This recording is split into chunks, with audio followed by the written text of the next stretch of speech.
Singh UP Bahraich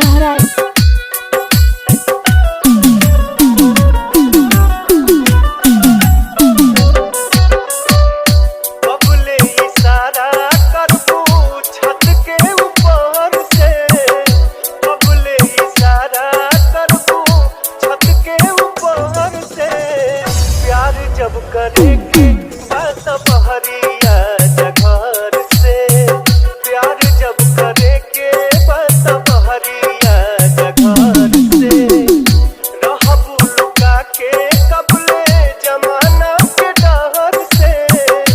रहबू लुका के कबले जमाना के डर से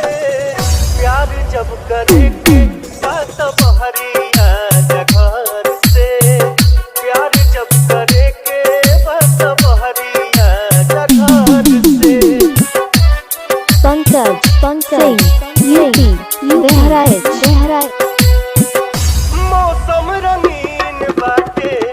बन जा रंगीला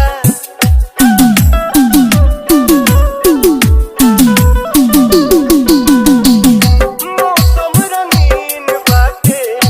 बन जा रंगीला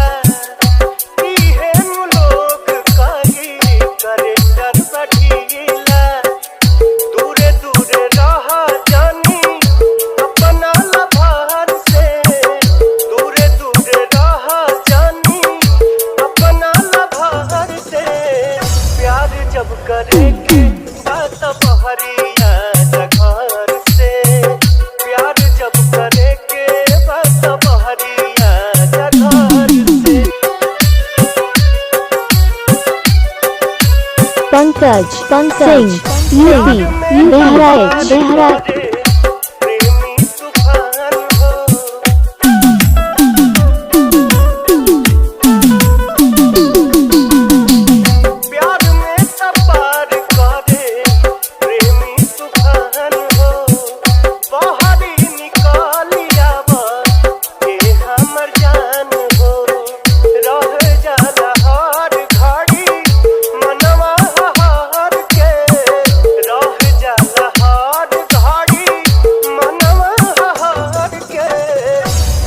जब करेगी बात बहरिया जघर से